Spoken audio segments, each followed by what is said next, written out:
जय श्री राम। एनवीटीवी नेटवर्क में आपका स्वागत है। जब भी बात गजा की होती है, फलस्तीन की होती है, तो भारत के विपक्षी दलों में अजीब तरह की बेचैनी हो जाती है, खलबली मच जाती है और ऐसे पैरवी करने लगते हैं जैसे कि अरब देश भी नहीं करते हैं।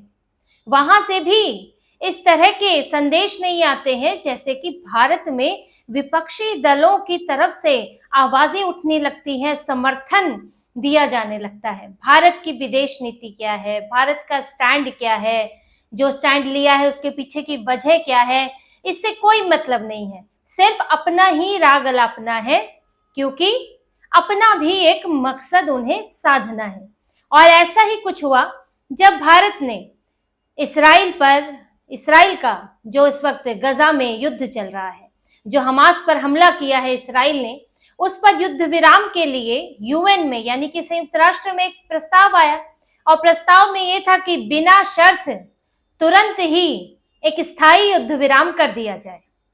भारत ने इस वोटिंग में शामिल ना होने का फैसला किया, परहेज किया, इससे एब्स्टेन हो गया भारत। और कई देशों ने इसके पक्ष में भी वोट किया और कई देशों ने विपक्ष में भी वोट किया। 149 देश है जिन्होंने समर्थन में वोट किया, 19 देश थे जिन्होंने इस वोटिंग से परहेज किया और 12 देशों ने इसके विरोध में वोट किया।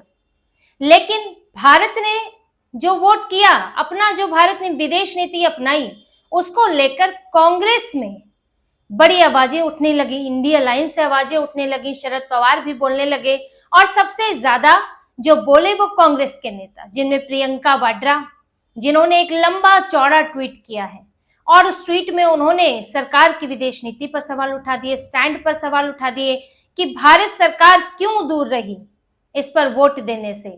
ये कैसी सरकार है जो फैसला नहीं कर पा रही है, जो भारत की जो फिलिस्तीन को समर्थन करने की विदेश नीति है, भारत सरकार इससे पलट क्यों गई है, भारत सरकार युद्ध विराम के समर्थन में वोट क्यों नहीं दे रही है। यानी कि इनका कहना था कि भारत सरकार एब्स्टेन नहीं रहती बल्कि युद्ध विराम के समर्थन में वोट दे देती, यानी कि इसराइल के खिलाफ वोट दे देती। अब ये भारत की विदेश नीति को देखिए किस तरफ ले जाना चाहते हैं।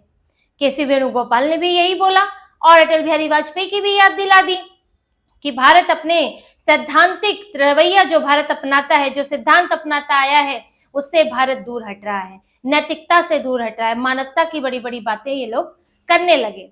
अब ये भारत की विदेश नीति को ले जाना चाहते हैं इसराइल से दूर, फलस्तीन के समर्थन में। जबकि नई सरकार में 2014 के बाद भारत की विदेश नीति में बदलाव आया है। भारत ने फलस्तीन का विरोध नहीं किया, भारत ने फलस्तीन को एक देश के तौर पर समर्थन किया, एक पहचान दी है। भारत मानता है आज भी उसे एक देश के तौर पर, और गजा में जो लोगों के साथ हो रहा है उसके साथ सिंपैथी भी जताई है। लेकिन भारत इसराइल से दूर क्यों रहे? भारत सरकार की जो बदली विदेश नीति यही है कि जब हम फलस्तीन से दूर नहीं है तो हम इसराइल से दूर क्यों रहे, इसराइल के साथ हमारे अच्छे संबंध क्यों ना हो। और इसराइल के ने जो अभी हमला किया है वो कोई एक तरफा हमला नहीं है।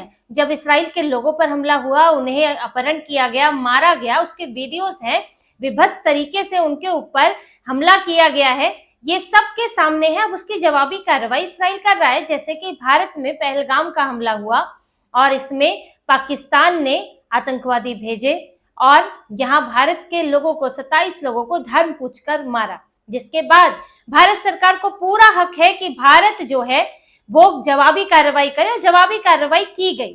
अब कार्रवाई कितनी की जाएगी, कहां तक की जाएगी, ये उस देश की सरकार पर है, सामने वाले की क्षमता पर भी है और सुरक्षा पर भी है कि कोई देश कितनी कार्रवाई तक खुद को सुरक्षित महसूस करता है।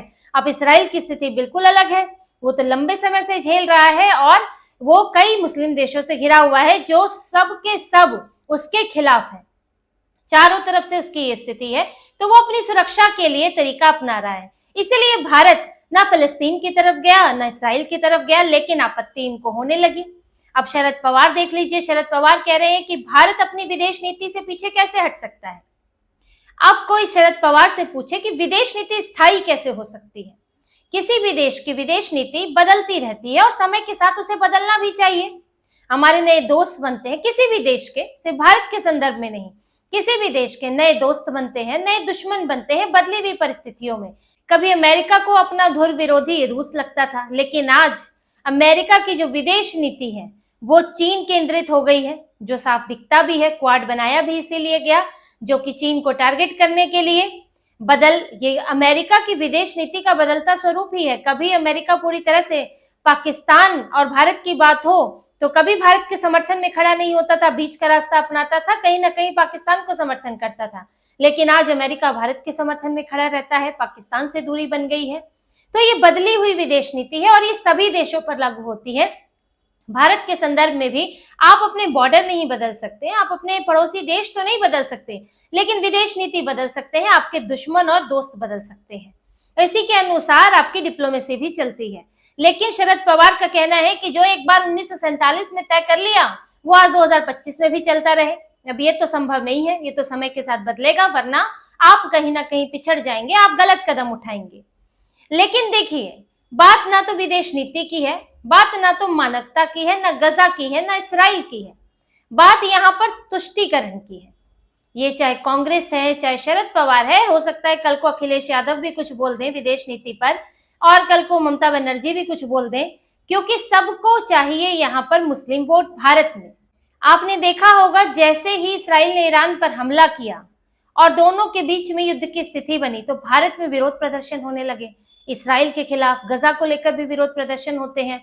जम्मू कश्मीर में महबूबा मुफ्ती खिलाफ बोलने लगी, पूरी दुनिया ग्लोबल कम्युनिटी इस पर चुप क्यों है, वो सवाल उठा रही है। जम्मू कश्मीर के मुख्यमंत्री जो है उमर अब्दुल्ला, वो तक बोलने लगे। शिया संगठनों के विरोध प्रदर्शन हुए क्योंकि ईरान जो है वो शिया बहुल देश है। तो भारत में तुरंत ही माहौल बन जाता है। जैसे ही गजा में मुसलमानों पर, ईरान में मुसलमानों पर हमला होता है, किसी देश के साथ एक टकराव की स्थिति बनती है, चाहे उसमें पहली गलती किसी इस्लामिक देश की ही क्यों ना हो, लेकिन यहाँ भारत में उसके समर्थन में आवाज उठने लगती है। इसमें गजा के मामले में तो, फलस्तीन के मामले में तो कई बार देख चुके हैं। यहाँ तक कि यूनिवर्सिटीज में भी ये सब आवाज उठी है।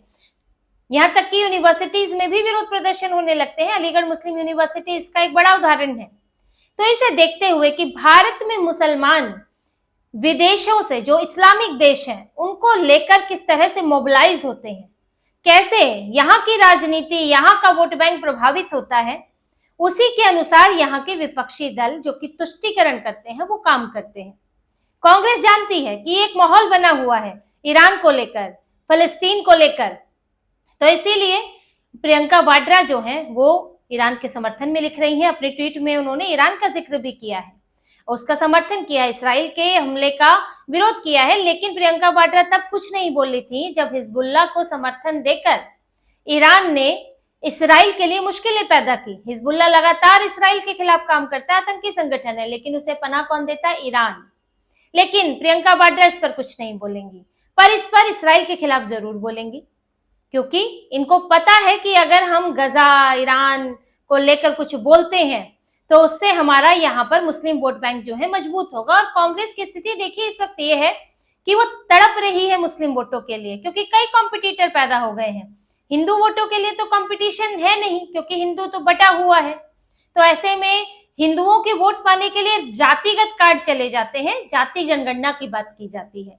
लेकिन मुसलमानों के लिए आपको मजहब की बात करनी पड़ेगी, क्योंकि वो मजहब के तौर पर एकजुट है। अब यहाँ पर कांग्रेस के कंपटीटर है, सपा यूपी में मुसलमानों के वोट ले जाती है, बिहार में राजद ले जाती है, पश्चिम बंगाल में ममता बनर्जी वोट ले जाती हैं। तो कांग्रेस के लिए ऐसे बड़े राज्य जो हैं वो कांग्रेस के हाथ से निकल जाते हैं मुस्लिम वोट बैंक के चलते। इसीलिए कांग्रेस पुरजोर तरीके से, चाहे पिछले कोई भी मुद्दे आए हैं, चाहे वक्फ बोर्ड का मामला हो या फिर राम मंदिर का मामला हो, अब कांग्रेस का स्टैंड देखिए, धीरे धीरे कांग्रेस और ज्यादा तुष्टीकरण की तरफ बढ़ती जा रही है। तो ये पूरी राजनीति, भारत की राजनीति जो है वो तुष्टीकरण के इर्द गिर्द है, और ये हमेशा से रहा है। कांग्रेस का आज ऐसा नहीं रहा है। आखिर कांग्रेस में लंबे समय तक इसराइल से दूरी क्यों बनाए रखी? कभी इसराइल का दौरा कांग्रेस के प्रधानमंत्रियों ने क्यों नहीं किया?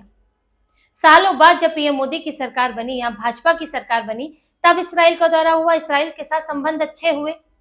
क्यों? क्योंकि यहां पर मुसलमान नाराज हो जाएंगे। भारत की कांग्रेस के साथ, विपक्षी पार्टियों के साथ समस्या यही है कि इनकी विदेश नीति घरेलू नीति से प्रभावित हो जाती है। पाकिस्तान पर हमला नहीं कर सकते क्योंकि भारत में मुसलमान नाराज हो जाएंगे। ये खुद मान के चलते हैं कि मुसलमान, भारत के मुसलमान जो है वो पाकिस्तान पर हमला होने से नाराज हो सकते हैं, उनकी निष्ठा पर ये शक करते हैं। ये कांग्रेस शक करती है। फलस्तीन की बात करेंगे तो फिर यहाँ के मुसलमानों को खुश करना है तो फलस्तीन का समर्थन करना पड़ेगा। तो पूरी विदेश नीति, किसी भी देश की विदेश नीति को घरेलू नीति से, राजनीति से अलग रखना चाहिए। आपके घर पर क्या असर होगा, अगर आप चुनाव की ही सोचते रह जाएंगे तो फिर आप देश के लिए काम कैसे कर पाएंगे, क्योंकि कई बार आपको फैसले वहां पर इस तरह के लेने होते हैं जो हो सकता है कि आपके देश में एक बड़े वर्ग को पसंद ना हो, पर वो आपके देश के लिए सही है। लेकिन कांग्रेस इतना सख्ती से, इतनी मजबूती से कदम नहीं उठा पाई है।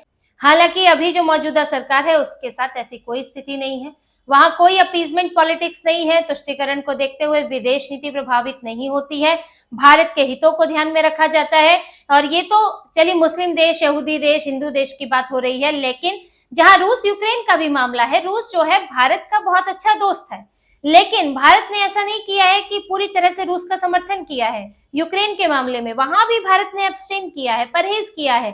भारत बातचीत की बात करता है कि रूस यूक्रेन को बातचीत करनी चाहिए और इसमें हम मदद कर सकते हैं। हम किसी एक का साइड लेकर झगड़ा और नहीं बढ़ा सकते। जैसे कि विदेश मंत्री एस जयशंकर ने कहा था एक इंटरव्यू में, एक सवाल के जवाब में उन्होंने कहा था कि अगर दो लोग हैं, वो आपके दोस्त हैं और उनके बीच में झगड़ा हो जाता है, तो क्या आप एक का साइड लेकर झगड़ा और बढ़ाएंगे, या फिर आप दोनों में से किसी का साइड नहीं लेंगे और झगड़ा सुलझाने की कोशिश करेंगे, बातचीत कराने की कोशिश करेंगे? अच्छा तरीका क्या है? और अच्छा तरीका, अब ये कोई ऐसा मुश्किल सवाल नहीं है। तो ये भारत यही नीति अपना रहा है कि हमारे सामने दो दोस्त मौजूद हैं या दो ऐसे देश हैं जिनके हम विरोधी नहीं है, इसराइल हो या ईरान हो या फिलिस्तीन का मामला हो, रूस यूक्रेन का मामला हो, दोनों हमारे विरोधी नहीं है, हमारे दुश्मन देशों में नहीं आते हैं। तो हम किसी का साथ लेकर झगड़ा और नहीं बढ़ाएंगे, आग में घी का काम नहीं करेंगे, हम उनके बीच में शांति स्थापित करने की कोशिश करेंगे। और भारत इसी नीति पर लंबे समय से चल रहा है मौजूदा सरकार में, और आगे भी चलता रहेगा। और इससे भारत का महत्व जो है वो वैश्विक पटल पर बड़ा है, घटा नहीं है, इसका महत्व बड़ा है। और हर देश चाहता है कि भारत उसके पक्ष में खड़ा हो और भारत जो है बातचीत में मदद करा सके, डायलॉग शुरू करा सके और कहीं ना कहीं युद्ध विराम में मदद कर सके। तो इसी तरह की और खबरें और विश्लेषण आपके लिए लाते रहेंगे। हमसे जुड़े रहिए, सब्सक्राइब कीजिए। बहुत बहुत धन्यवाद। जय श्री राम।